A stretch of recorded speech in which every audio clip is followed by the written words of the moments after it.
무릇 하나님의 영으로 인도함을 받는 사람은 곧 하나님의 아들이라.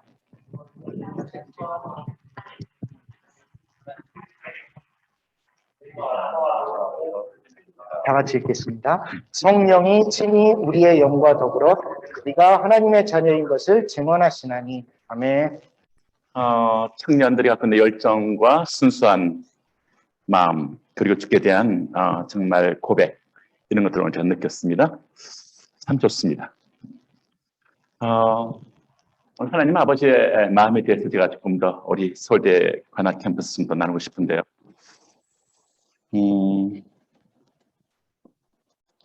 한때 그 서울대 연도 선배들께서 서울대 복음활리에서 한 달에 한 번씩 금요일 밤이 되면은 서울대 관악산에 뒤에 바위가 있어요.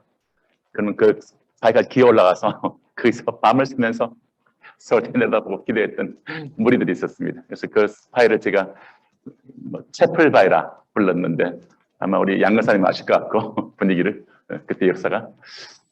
그래서 그때 비가 오면은 막 청년 우리 학생들이 함께 어깨를 걸고서 비가 쏟아지니까 좁은 그 높아진 바위 밑에 들어가서 함께 막 8명, 9명 같이 어깨 걸고 또 거기서 또 막 기도했던 기억이 납니다. 제가 오늘 조금 나누고 싶은 하나님 아버지의 마음에 대한 성품에 대한 것을 좀 나누면서 오늘 본문의 말씀에 그런데 그리스도인의 어떤 존재입니까? 그리스도의 영이 있는 사람들이 그리스도인들이에요. 그렇죠? 그리스도의 영이 있는 사람이 그리스도인이다. 우리가 하나님의 영으로 말미암아 우리 인과 더불어서 하나님을 아바 아버지라 부르신다. 그래서 우리가 정말 예수의 보혈로서 우리가 시킴 받고 우리 안에 예수의 영이 들어와서 하나님을 아바 아버지라 부를 수 있는 신분이 된 거거든요. 여러분들 안에 그리스도의 영이 계십니까? 예, 계십니다. 그래서 오늘 밤에 세상 떠나도 천국 갈 수 있어요. 네. 제가 아는 한 지인이 갑자기 지난주에 세상을 떠났어요. 나이가 40대, 아주 젊은 나이, 미국에서 공부 잘했고 훌륭한 첼로 뉴 잉글랜드 컨서버토리에서 공부할 만큼 뛰어난 그런 음악을 가지고 연참인데 세상을 떠났어요. 그래서 참 인생이 뭔가를 좀 생각을 해보는 그런 조금 시간을 가졌는데 오늘 저희가 이 말씀에 이어서 렘브란트 그림을 조금 얘기할게요. 제가 아버지 성품을 생각하다가 이 그림을 떠올랐습니다. 그래서 이 그림을 제가 보게 되었고 이 그림이 제 마음에 다가왔어요. 그래서 제가 이 그림을 나누고 싶은데 오늘 되게 나누고 싶은데 이 렘브란트 그림을 다 익숙하시죠? 이 렘브란트 그림에 대해서 제가 조금 설명을 할게요.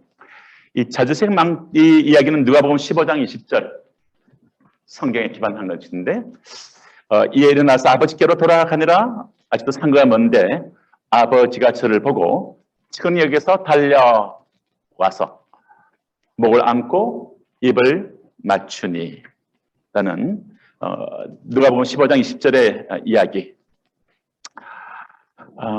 하나님이 심정을 담아내는 이야기인데요. 여기 그림을 보시면 제가 읽을 테니까 자주색 망토가 보이죠? 자주색 망토를 넉넉하게 그친 노인이 남난 차림으로 무릎 꿇은 사내에 어깨를 부드럽게 어루만지고 있습니다.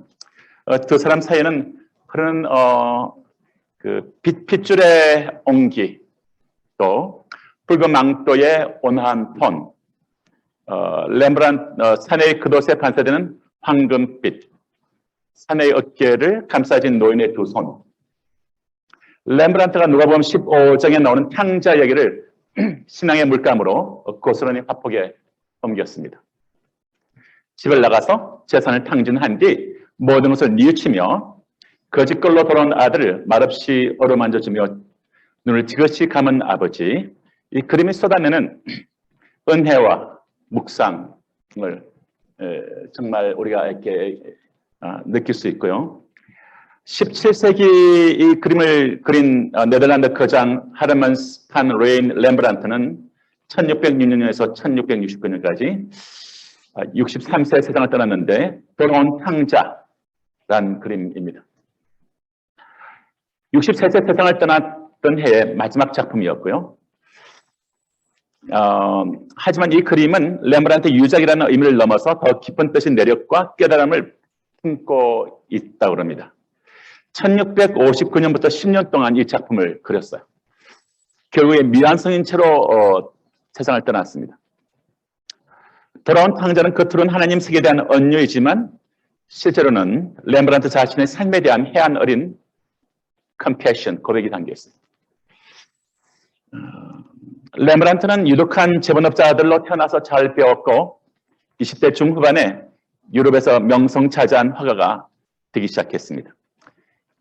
26살 때 6살 아래 집안 좋고 부유하고 아름다운 사스키아라는 여성과 결혼했고 그는 점진적으로 유럽 최고의 작가로 군림하기 시작했습니다.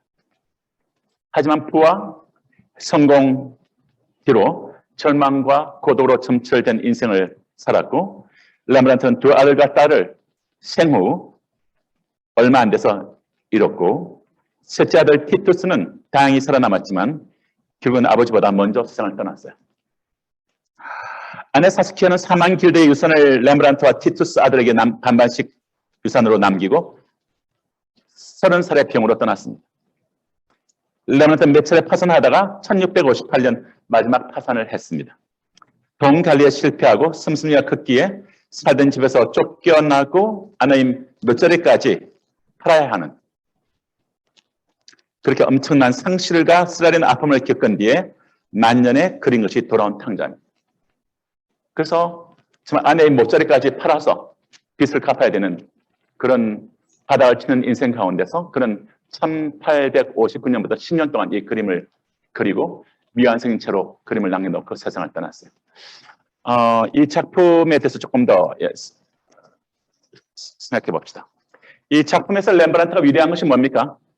한 인간으로서 패배를 아주 솔직하게 인정했다는 사실입니다. 아버지였던 신에게 고해하고 안기는 것으로 인생의 실패를 인정하고 선언해서 비로소 패배를 끝냈습니다. 그리고 이 작품을 그리다 숨지면서 그는 표현했을 것입니다. 이 작품에서 놓치지 말아야 할 것이 아들의 어깨에 얹힌 두 손입니다. 손 보이십니까? 손에서 어떻게 생각하세요? 손이 같습니까? 손 틀린 거 아시죠? 다 아시죠? 이 이야기. 네. 한 손은 남자 손이고 한 손은 여자 손이에요. 하나님의 부승애와 모승애를 함께 렘브란트가 지금 이렇게 표현하고 있는 거거든요. 그래서 이 손을 보게 되면 왼손은 투박하고 힘줄이 울퉁불퉁 솟은 남성의 것인데 오른손은 가늘고 여린 여성의 것입니다. 렘브란트는 화가의 상식적 사실성을 무시하고 아들을 어루만지는 손에 무뚝뚝한 듯 은근한 아버지의 사랑과 한없이 따스한 어머니의 자애를 한꺼번에 담았습니다. 하나님의 마음에 모성과 부승이 함께한다는 종교적 의미도 담아냈고요. 그리고 너무나도 기다려왔던 눈과 희에 된 머리칼도 사랑을 전합니다. 붉은 망토는 용서의 그때의 보혈을 떠오르게 합니다. 또 하나 눈여겨본 것이 아들의 발바닥과 신발입니다. 아들이 얼마나 공공하고 비참한 인생을 살았는지 보여줍니다. 사실 이 맨발바닥에게 말이죠. 렘브란트가 자신을 투영시키면서 여러분들 잘 안 보시겠지만 저도 잘 안 보이지만 이 발바닥에 렘브란트의 지문을 그려놓았대요. 자기 지문, 핑거프린트를 이렇게 그려놔서 나의 인생이었다. 그런데 내 인생이 실패했지만 그래서 끝난 건 아니었다. 하나님 품에 안길 수 있었다. 그렇게 얘기를 해요. 자, 이 그림을 계속 좀 가지고 계시면서 사람들 내면에 있는 질문들이 있어요. 하나님에게나 부모님에게나 하는 그 사람 때로는 아내나 남편에게 때로는 교수님들에게 때로는 직장에서 상관들에게 사람들이 갖고 있는 질문이 있어요. 내가 이런 부분에 부족하고 이런 부분에 결핍이 있고 이런 부분에 열등한 것이 있고 이런 부분에 못난 것이 있고 이런 부분에 실수하고 그래도 나를 편치 않고 아껴주는가? 그런 나를 편치 않고 품어주는가? 그 나를 편치 않고 사랑해 주는가? 이 질문은 모든 사람들이 다 하는 것 같아요. 이 질문에 대해서 확신 있는 사람들은 긍정적인 행복한 사람들이에요. 그 사람들은 두려움에서 해방될 수 있는 길을 찾은 거죠. 성경 속의 탕자 이야기는 좋은 부모의 자녀를 향한 마음이 어떠함을 보여줍니다. 또 저를 향한 하나님의 마음을 보여주고 있죠. 좋은 교수님들, 좋은 상관들, 여러분들이 또 되셔야 할 하나님의 마음을 우리 가운데 이런 마음을 품고 살아라 얘기하는 것 같습니다. 주님께서는 이 스토리를 향하여서 하나님 아버지의 저를 향한 변하지 않는 무조건적인 사랑과 용납의 성품을 보여줍니다. 우리가 살고 있는 세상에서는 조건적 사랑을 많이 받았습니다. 직장은 특히나 그렇고 관악 캠퍼스도 굉장히 컴피티션이 심한 것입니다. 이런 것을 살다 보면 사람들은 무조건적인 사랑과 용납, 그런 게 어디 있어라고 생각할 수 있습니다. 그런데 성경의 하나님은 무조건적인 사랑과 용납의 하나님이세요. 십자가를 보면 알 수가 있습니다.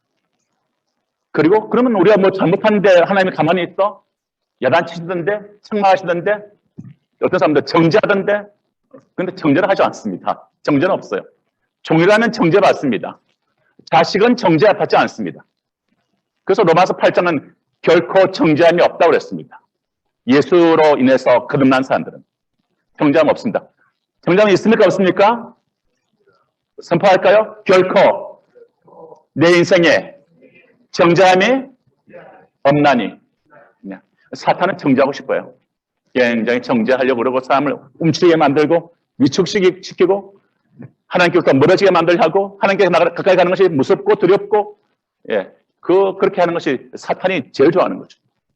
그러나 하나님은 이 탕자가 돌아오듯이 품에 안기는 것을 원하십니다. 하나님은 품어주는 분이죠. 우리가 잘못한 것에 대해서 하나님 책망하십니다. 책망하지만 그것이 미워서 하는 게 아니에요.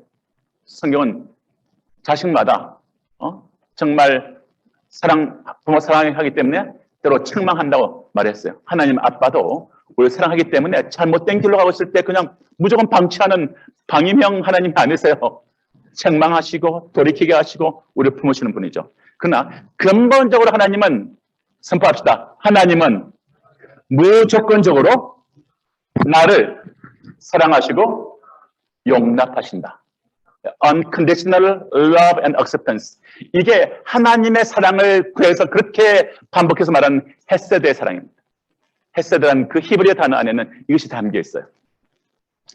그래서 이 십자가가 가장 선명하게 하나님의 사랑을 우리에게 말해줍니다. 사도 바울은 끝까지 십자가 붙들고 살아라 말합니다. 어떤 상황 속에 잘할 때도 교만하지 말고 못할 때도 무너지지 말고 나가서 십자가 붙들으라 말합니다. 십자가 붙들으라. 십자가에서 생생한 하나님의 사랑이 드러나고 하나님의 심정이 우리 가운데 얘기하고 있습니다.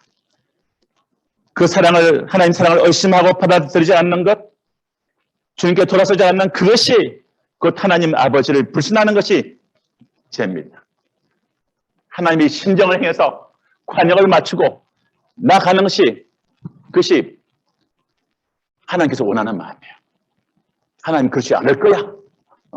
사탄이 준 거짓말들, 또 내가 했던 어떤 잘못들, 그런 인본적인 또는 사탄적인 사고에 근간된 그로부터 우리가 해방되길 원하십니다. 우리가 in Christ 하기 원합니다. 사도 바울이 그렇게 반복해서 했던 말이 뭡니까? 그리스도 안에서. 선포할까요? 그리스도 안에서. 사도 바울이 이 말을 그렇게 반복했습니다. 그리스도 안에서 계속해서 사도 바울이 갖고 있는 영성과 신앙의 튼튼한 반석이 뭔가 하니까 in Christ, 그리스도 안입니다. 다윗의 신앙이 뭡니까? 다윗의 신앙은 one thing I desire, 한 가지 내가 갈망하는 것이 있는데 하나님의 집에 거하는 것이며 하나님의 품에 거하는 것이며 seeking him, 그의 얼굴을 구하는 것이다. 그의 시편들을 보면 계속해서 하나님과의 그런 솔직한 많은 대화들이 오갑니다. 잘못됐을 때나 잘했을 때나 그런 하나님을 구합니다. 누구보다도 하나님 품에 가장 가까이 있었던 분이 예수님이죠. 그래서 정말 성경은 요한복음에서 1장에서 그렇게 말해요. 하나님 품속에 계셨던 독생하신 예수님이 나타나셨다. 예수님은 하나님 품속에 계셨던 분이고 아마 새벽 5일에 미명에 하나님께 기도하러 나갔을 때 그분이 이 땅에 걸을 때 그는 늘 하나님 품에 정말 이렇게 거하는 그 심정으로 길을 걸은 것 같아요. 그래서 그 외에도 보면은 정말 하나님을 사랑하는 백성들에게 그러지 않습니까? 에로닉 베네딕션이라고 보면 정말 아론의 축복에 보면 하나님이 얼굴을 늘 향해서 얼굴빛을 비추시고 이건 한 분 한 분에게 하나님께서 하나님 얼굴을 비추시고 그리고 얼굴 향하여 떠서 정말 얼굴빛을 비출 때 You shall be gracious. 그래서 내가 은혜롭게 될 것이고 우리가 은혜로운 심령 되기 원하십니까? 예, 여러분들 은혜로운 심령 되면 남편이 좋아하고 아내가 좋아하고 자식이 좋아할 겁니다. 학생들이 좋아할 겁니다. 직장인들이 좋아할 겁니다. 백성이 좋아할 겁니다. 아비의 마음이 있는 사람이 필요합니다. 사람들 종으로 대하지 않는 거죠. 자식같이 대하는 거죠. 하나님은 아빠로서 정말 하나님 얼굴을 비출 때 너희가 You shall be gracious. 은혜롭게 될 것이다. 여러분 주변이 사람들에 대할 때 그 사람들이 늘 여러분들에게서 두려워하고 무서워하고 정말 어떤 그런 사람들입니까? 아니면 정말 내가 정말 잘못했을 때도 그분께 나아갈 수 있는 사람들입니까? 그리고 이렇게 품어주는 사람입니까? 그림같이. 그리고 아론이 베네딕션 보게 되면 그렇게 말해요. 두 번째는 하나님이 여러분들 향해서 얼굴을 향하여 두셨을 때 너희에게 평강이 있기를 바라노라. 하나님이 우리를 향해서 바라시는 얼굴빛을 비춰주시고 얼굴을 드실 때 우리 영혼의 죄의 은혜가 밀려오고 죄의 평강이 우리 안에 임할 줄로 믿습니다. 종은 평안이 없어요. 참된 아비의 사랑 안에 있는 자식은 평안이 있습니다. 하나님은 우리들 안에 평강이 있기를 원하십니다. 아멘.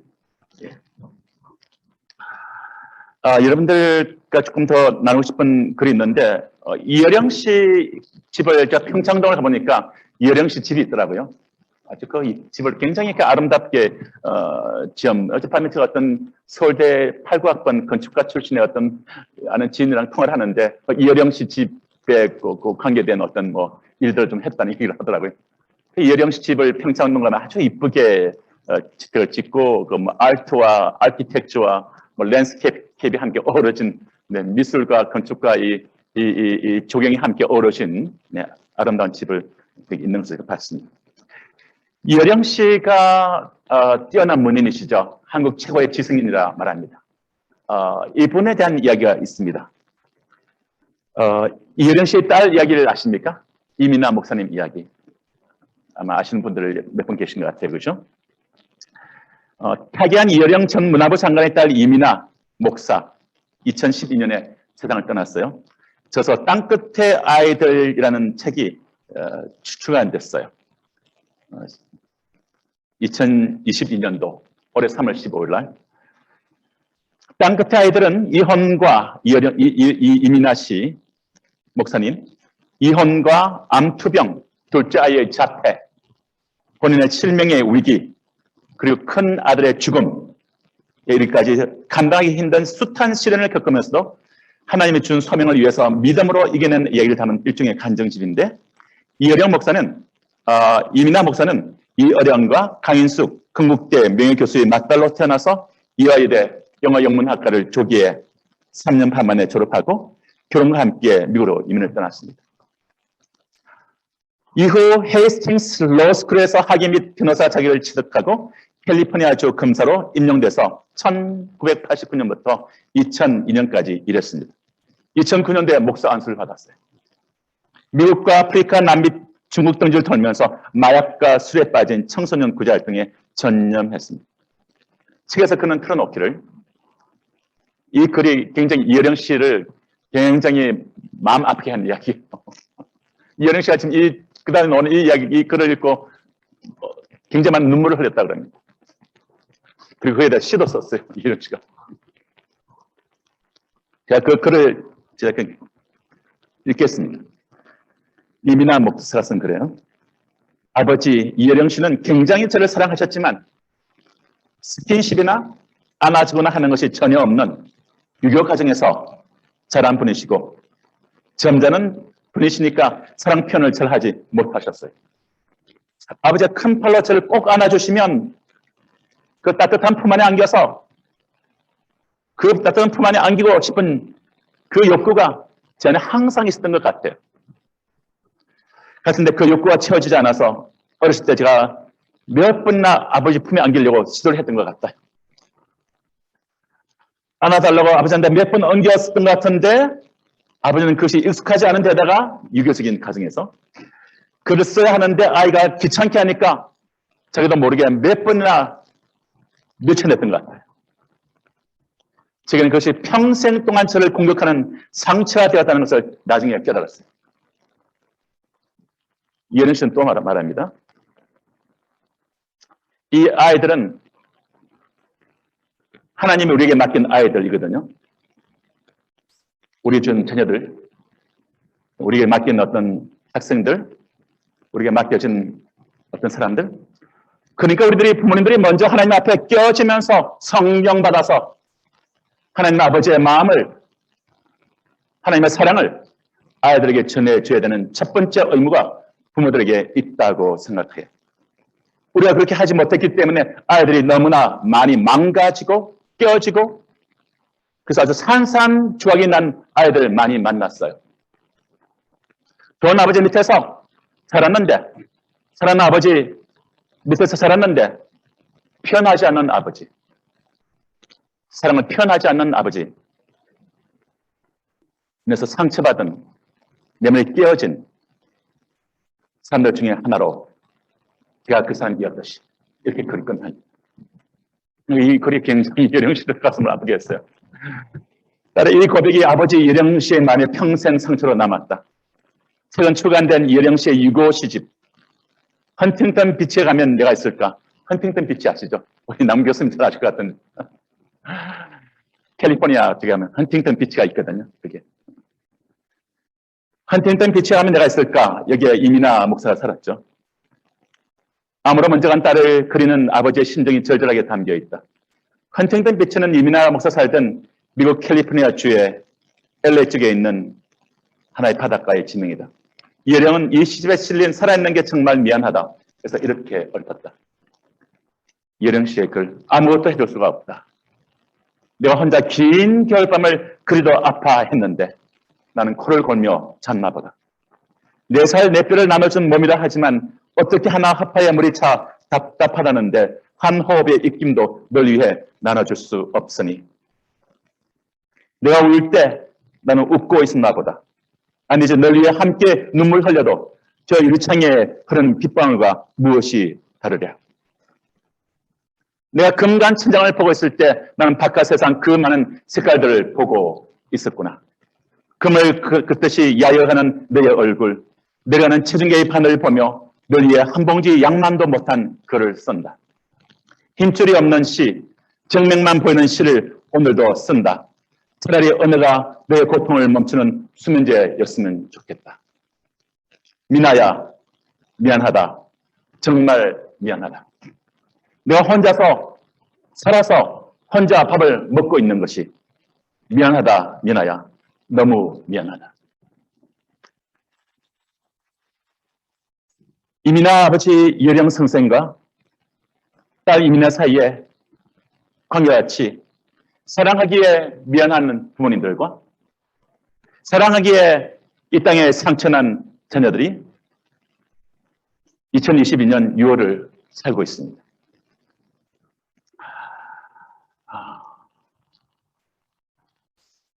제가 얼마 전에 런던에 있는 한 지인들과 이렇게 성경 공부를 하다가 물어봤어요. 여러분들 하나님 아빠라 부르는 게 어때요? 하나님 아빠라 부르는 것이 여러 사람들 쉽지 않았대요. 그 느낌이 없었대요. 오히려 불편했대요.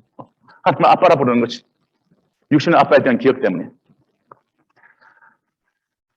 어떤 자매는 아빠는 두려운 존재, 가까이 가는 것이 무서운 존재. 하나님도 더 나에게 두렵고 무서운 존재.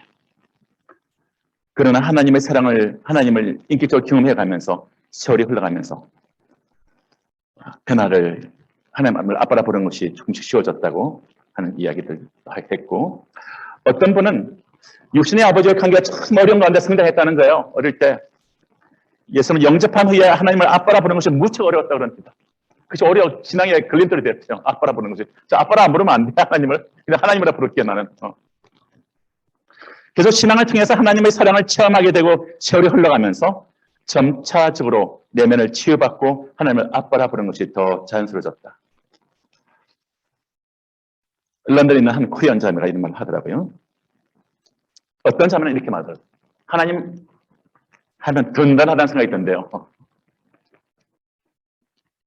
자기 아빠는 자신감을 갖게 해주는 분이었대요. 뭘 못해도 격려해주고, 잘하면 더 격려해도 칭찬해주고, 자꾸만 격려를 해주는 아빠다 보니까, 자상한 아빠다 보니까, 자신감이 생기니까, 어려움이 생겨도 격려해주는 아빠를 생각하면서 어려움들을 잘 극복할 수가 있었다.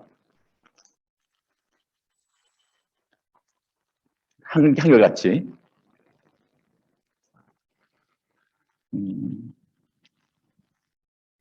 공통된 점은 하나님의 인격적인 사랑을 경험하면서 그런 굴레에서 하나씩 벗어나기 시작하고 하나님을 아빠, 아버지라 부르는 것이 익숙해지고 자연스러워지기 시작했다. 그 경험은 우리 내면에 하나님 아버지에 속한 소속감과 가치감으로 인하여 더 깊은 안정감과 미래에 대한 소망을 갖게 되었다. 현세와 미래의 불안과 두려움에서 해방시키는 축복이 되었다.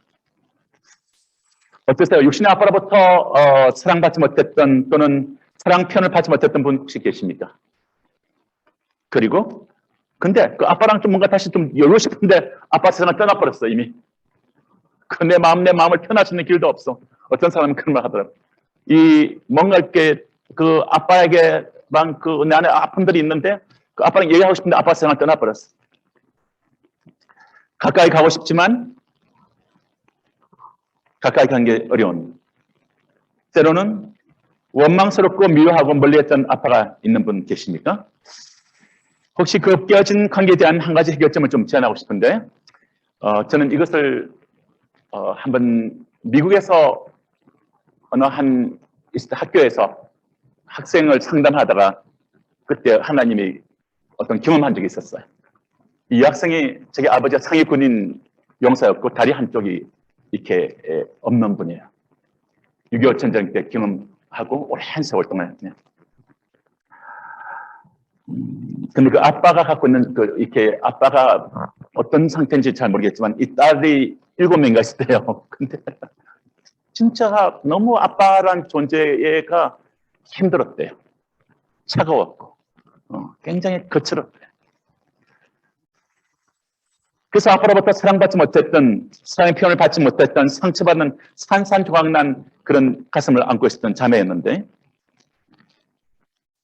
그 자매는 자신의 아빠로부터 받은 상처가 크기에 자신은 한 번도 생각해보지 못했던 어떤 말을 기도하다가 들은 거야. 어떤 얘기를 하는가 하면 하나님이 이렇게 말씀을 하기 시작했어. 기도하는 자리에서. 생생한 주의 음성이 그 자리에서 임했는데 주님이 이렇게 말했어.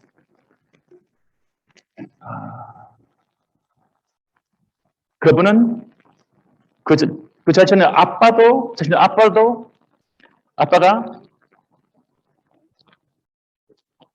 또한 그분의 아빠의 아빠로부터 사랑받지 못했던 그 하나님 얘기하기 시작했어.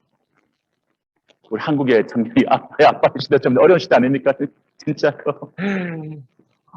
진짜 좀 어려운 시대였죠. 해방의 시대, 일제시대, 해방시대, 6.25 전쟁, 하여튼 험난한 그런 산업화의 시대들, 민주화 시대들. 그래서 상처가 많았던 그 아빠들. 6.25 문화가 집에 때문에 아빠의 가까이 가는 게 품에 안길 수 없던 그런 세대들. 그래서 그 아빠로부터 그 아빠 외에 그 아빠 또한 사랑을 받지 못했던 아빠이기 때문에 그 안에 산산조각난 가슴을 갖고 있는 아빠이기 때문에 그 자녀에게 그것을 그렇게 했던 것을 하나님 보여주셨어요. 그래서 그 아빠도 사랑이 필요한 존재였다. 아빠도 힐링이 필요한 존재였다. 그래서 한 번도 생각 못 해봤거든요. 다만 제가 받지 못한 사랑에 대한 원망과 상처가 컸기 때문에 사랑의 표현이 어색한 또는 사랑을 표현할 수 없었던 또 다른 상처받은 산산조각난 아이인 아버지 기도를 바꿔서 하나님 하셨던 말씀이 사랑받지 못했던 그 아빠의 상처받은 내면의 고통을 이해하도록 주님은 마음을 이끄셨고 그 마음을 사랑받지 못했던 그 아빠의 속에 있는 깨어진 그 아이 산산조각난 그 내면을 갖고 있는 그 아이인 아빠를 이해하는 마음을 조금씩 주기 시작하셨고 그 아빠를 긍휼히 여기고 용서를 하는 기도를 하도록 이끌고 그 마음 깊은 곳에 있던 이 자매의 마음 깊은 곳에 있던 미움과 원망과 멀리하고 싶었던 가까이 갈 수 없었던 그렇지만 뭔가는 내 모습에 또 사랑했던 그렇지만 가까이 갈 수 없었던 아픔이 함께했던 자신의 영혼 깊은 곳에 있는 아픔과 고통의 결박에서부터 조금씩 그 아빠를 컴패션, 긍휼히 여기는 그 생각을 하면서 조금씩 풀려나는 것을 경험하게 되고 그 자매가 참 그대로 많이 바뀐 것 같아요. 사실 하나님을 아버지 떠난 인류는 그 아이의 영 가운데 무엇인가에 종이 된 뭔가 잘 해내야만 되고 성취해야만 되고 인정받아야만 되는 그렇지 않으면 뭔가 무시당하기 때문에 뭔가 밀려나기 때문에 뭔가 사람들이 거부하기 때문에 품어주지 않기 때문에 두려워하는 종호형으로 살아가고 있는 것 같습니다. 그래서 구약 성경의 제일 마지막 말씀이 뭡니까? 말라기서 4장 6절에 있는 말씀. 아비의 마음을 자녀에게로 돌이키게 하고 자들의 마음을 그들의 아비에게로 돌이키게 하리라. 돌이키지 아니하면 두렵건대 내가 와서 저주로 그 땅을 칠까 하노라 하고 결론적으로 인간 속에 있는 두려움과 사람들 속에 있는 무너진 가슴들이 바로 아비의 사랑을 받지 못한 종의 영에 건데 시달리고 있는 이런 잘못된 깨어진 관계로 인한 저주로부터 풀려나겠고 또는 우리 부모와의 깨어진 관계로 인한 저주로부터 풀려나겠고 아비의 심령을 가진 아버지, 어머니 아비의 심령을 가진 목사님, 전도사님, 선교사님 아비의 심령을 가진 교수님 또는 사장님, 대통령 각 영역 안에 아비의 심령을 가진 사람들 우리 세대의 그 악순환의 고리를 끊어내는 이를 위해서 저는 서울대학교 관악 캠퍼스에서 있는 교수님들과 여기 있는 여러분들이 아비의 심령을 가지고 다음 세대를 종영이 아닌 아비의 심령을 가지고 그들을 품고 이끌어주는 저주를 떠나게 하는 사랑과 통계의 선순환을 이뤄내는 더 이상 잘못된 이 고리를 끊어주는 그리고 그것이 또 나중에 이들이 신앙을 갖게 될 때 하나님을 아빠라 부를 때 영혼 속에 정말 그 느낌, 영혼의 느낌을 감동을 뭉클함을 눈물이 흐르는 회복을 경험하는 영혼의 소유자가 되게 하는 은총이 있기를 저는 축원합니다. 예수님은 하나님 아버지의 품속에 계시던 분이죠. 그 예수님께서 이렇게 말씀을 했습니다. 십자가에서 죽으시고 돌아오시고 난 다음 제일 먼저 하신 말씀이 뭐죠? 막달라 마리아인데 그렇게 주님이 십자가에 죽으셔야 할 이유를 설명하셨는데 이렇게 말하십니다. 따라할까요? 나의 아버지, 너희 아버지, 나의 하나님, 너희 하나님. 이것을 제 아들에게서 전하라고 했어요. 주님 십자가에 죽으신 이유가요. 다만 우리의 제3 정도 아닙니다.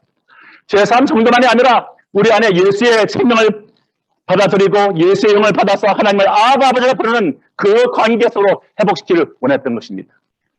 그래서 우리가 신앙이 그런데 예수님은 우리가 하나님을 아버지가 부를 수 있는 참된 그 관계 안으로 이끌기 원했죠. 누구보다 아버지 품속에 있는 친밀한 아들이 예수님의 정체성이었고 아버지와 아들 사이에 따뜻한 인격적인 교제가 있었고 저희들이 또한 하나님 아빠의 품을 경험하기를 원한 것 같습니다. 그래서 요한복음 17장에 가시면은 주님께서 하신 말씀이 이런 말씀이 있어요. 저는 이 주의 말씀은 우리의 비전이 되어야 된다고 생각합니다. 기도가 되어야 된다고 생각합니다. 굉장히 제 마음에 충격이 왔어요. 이 말씀이. 어떤 말씀인가? 주님이 이렇게 말씀합니다. 아버지요.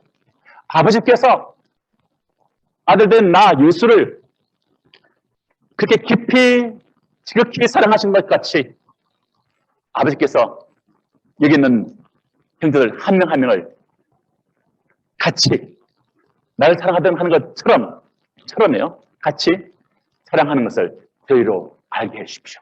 이렇게 기도하는 거예요. 하나님께서 예수님을 사랑하시는 것 같이 여기 있는 우리 자매님을 사랑하신다는 거죠. 우리 목사님 그렇게 사랑한다는 겁니다. 우리 교수님 그렇게 사랑한다는 겁니다. 우리 학생을 사랑한다는 겁니다. 이 깊이를 주님은 우리 가운데 우리를 초청하기 원하세요. 우리들 안에서 우리는 뭐 이 정도 B급으로 C급으로 사랑받는다는 끊어놓은 그 선이 아니고 하나님이 예수님을 사랑하시는 그 깊이 있는 차원, 그 친밀한 관계, 인티머시한 그 차원, 품에 안고 있는 차원, 하나님 얼굴로부터 그 빛이 주님이 기도하는 예수님 얼굴에 쏟아지고 그 치유의 빛이, 생명의 빛이, 사랑의 빛이 정말 그 안에 쏟아지는 같이 우리를 그렇게 사랑하신다고 하는 그것을 우리가 깨닫길 원합니다. 저는 이렇게 기도하면 좋겠어요. 어떤 기도인가 하면 저 이것에 우리가 평생에 기도가 되면 좋겠습니다. 제가 이 말씀 깨닫고 난 다음 제가 다시 기도하기 시작했어요. 제가 어느 정도 선행까지는 하나님 이 정도로나 사랑하시지 하는 그게 제가 어느 정도 만족하고 있었던 것 같아요. 그런 게 그것이 또 이렇게 되는 안정감도 있고 이 정도. 그런데 제가 이 말씀 딱 깨닫고 난 다음부터 눈이 번쩍했습니다. 이거 진리인데? 예수님이 하나님 아버지 앞에서 기도하고 있는 건데 그게 뭔가 하니까 하나님 아버지께서 나를 사랑하신 같이 저희를 아버지께서 사랑하는 것을 저로 알게 해주십시오. 이렇게 기도하는 거예요. 그러므로 여러분들께서 이 기도 제목을 가슴에 안고 가시기 바랍니다. 하나님께서 아들 예수를 사랑하신 같이 나를 사랑한 것을 아버지와 내가 깨닫기 원합니다. 내가 알기 원하고 이것이 내 인생의 비전이 되기를 원합니다. 여러분들 하나님께서 정말 좋은 교수님부터 사랑받는 학생들이 행복한 사람들이죠. 좋은 남편으로부터 사랑받는 아내들이 행복한 사람들이죠.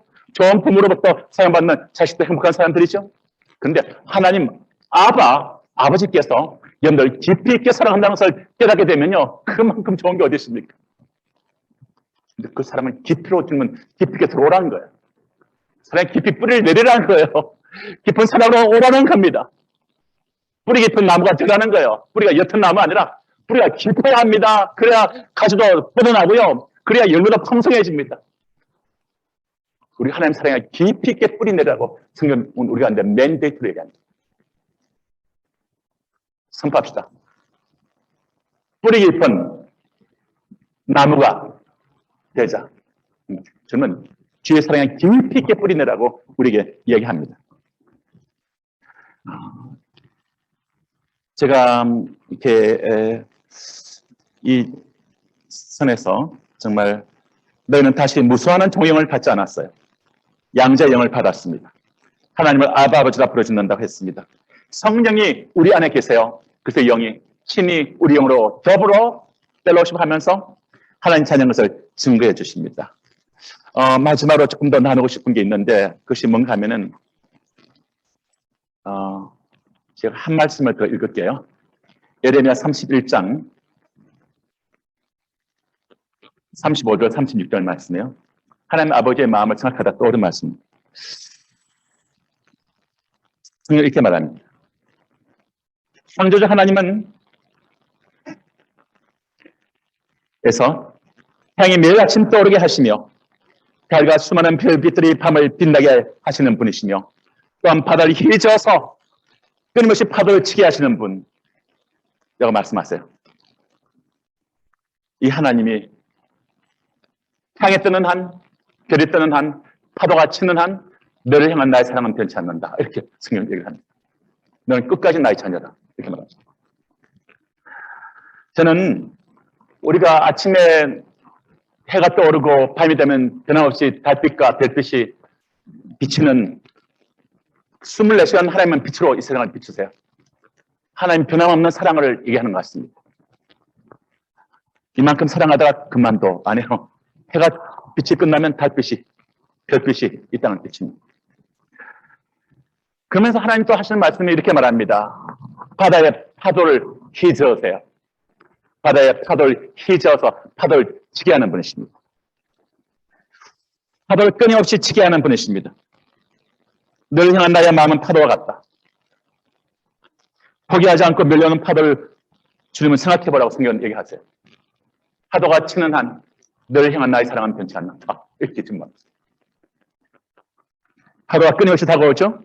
몇 번 치다가 파도 바위가 바뀌지 않으니까 그만두지 않아요.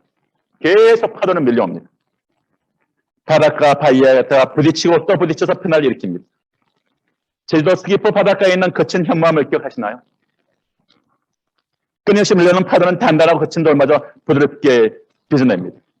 하나님 아버지의 마음은 조건적 사랑은 끝이 있지만 무조건적 사랑에는 끝이 없습니다. 하나님의 조건 없는 unconditional한 love acceptance는 마치 끊임없이 밀려오는 파도와 같습니다. 황자의 아비의 마음같이 그분의 사랑은 결코 실패하지 않습니다. 파도와 거친 바위를 빗어가듯이 주님의 진리의 파도는 우리 내면에 있는 주님의 이미지가 아닌 것들을 하나하나 제거하여 주시고 하나님의 성품으로 빚어가십니다. 끊임없이 사랑의 파도를 보내는 하나님의 아빠가 제게 바라는 것을 다음같이 말씀하십니다. 난 아빠로서 내 사랑하는 아들과 딸과 친밀한 교제를 하고 싶다. 말씀합니다. 어떻게 하면 더 친밀해집니까? 함께 시간을 가지고 친구 사이도 마음의 담을 허물고 진실된 내면을 열어서 대화하며 공간들을 깊이 형성할수록 친해지고 더 깊은 대화를 할 수 있는 것 같습니다. 친구 사이에도 더 깊은 곧 그 같은 정신을 갖게 되고 더 담은 형성 안에서 더 친해지고 더 깊은 대화를 할 수 있는 것 같습니다. 성경은 우리를 택하시고 정하시고 부르신 이유가 아들 예수의 형상을 본받게 하기 위함이라고 말합니다.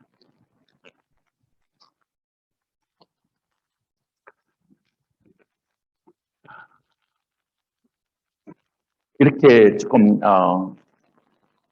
아침에 기도하다가 좀 써본 글인데요. 이런 고백을 하고 싶습니다. 주님은 나의 첫 번째요, 나의 생명이요, 나의 사랑이십니다. 하나님 나의 아빠이십니다. 예수는 나의 약혼자요, 신랑이요, 주님이시요, 목자시요, 방패며, 제자시며, 중보자시며, 내 영혼의 기쁨이십니다. 끊임없이 밀려오는 사랑의 파도이신 주 예수님은 내 영혼의 기쁨이시고, 내 영혼의 빛이시며, 내 영혼의 사랑이십니다. 신실하신 하나님 아버지는 실망하지 않고 포기치 않으시고, 추하고 부족한 저의 영혼을 빚어가시는 나의 창조주이시며 내 영혼의 조각가이십니다. 주의 형상으로 새 창조를 이루시는 주 예수여, 나의 사랑이시여, 나의 생명이시여, 영원한 기쁨이시여, 끊임없이 밀려오는 파도같이 변치 않는 사랑으로 우리 영혼을 다가오시고 터치하시는 주님은 사랑의 파도, 치유의 파도, 거룩한 파도로 우리에게 다가오십니다. 하나님 아버지, 거룩한 파도로 우리 삶에 있었던 더러운 것들을 씻겨내시고, 치유의 파도로 육신의 고통과 질병을 씻겨내시고, 정신의 연약함을 혼돈과 고통을 씻겨내시고, 지혜의 파도로 무딘 입술에 언변을 주시고, 가르칠 수 있는 재능을 주시고, 하나님의 사랑의 파도로 나 영혼에 있었던 사랑의 결핍을 채워주시고, 하나님의 재정의 파도로 부족함이 없게 채워주시고 나누게 하옵소서. 그 사랑의 파도 안에 거품에 안겨 하나님 아버지의 얼굴빛에서 쏟아져 내리는 생명의 빛, 사랑의 빛, 은총의 빛, 진리의 빛, 치유의 빛이요 기쁨의 빛을 그 사랑받는 아들 예수님의 얼굴 위에 그 영혼의 흠뻑 아버지께서 쏟아부었던 것처럼, 그리고 주님은 그 얼굴빛을 기뻐하시고 즐거워했던 것처럼 하나님 아버지여, 그 사랑의 빛으로 나의 영혼을 흠뻑 적셔주시고 그 사랑에 감격하며 감동하며 눈물 흘리며 하나님 아버지의 품 안에 거하게 하옵소서. 오직 그 사랑 안에 살게 하옵소서. 이 은총이 임하게 하옵소서. 하나님 편치 않는 끝없는 사랑의 파도가 소중한 우리 서울대학교 관악에 있는 영혼들 위에, 특히 그리스도인들 위에 한껏 터치하시고 적셔주시기를 마음 모아 기도하며 축복합니다. 아멘. 기도하시겠습니다. 우리 이 시간에 한 찬양팀 앞으로 넣으시고, 네, 이 시간 우리 주님 앞에서 하나님 아빠의 마음을 나눈 말씀들, 렘브란트의 돌아온 탕자 이야기들, 또 사랑이 표현되지 않는 아빠로부터 고통당했던 이민아 목사의 글도 생각해 보시고 사랑을 표현하는 하나님은요 사랑 표현하신 분이에요. 아들 예수가 세례받고 올라올 때 크게 소리 지릅니다. This is my son whom I love. 하나님이요 엄청나게 소리를 질러내십니다. 하나님 사랑을 표현하시는 분이세요. 예수님이 세례받고 올라오는데 그냥 그래 이는 내 사랑하는 아들이야. 얼마나 크게 소리 질렀는지 성경에 기록되어 있다. 사랑을 표현하는 하나님 아버지, 이 아버지의 깨로 하나님 우리는 정말 아버지께서 나를 사랑하신 것 같이 아버지께서 저희를 사랑하셔서 저희를 알게 하여 주십시오 했는데 저는 그 사랑의 깊이 있게 내 영혼을 잠겨도록 은총을 베푸십시오. 함께 우리 아빠, 아버지 부르고 기도하시겠습니다. 기도합시다.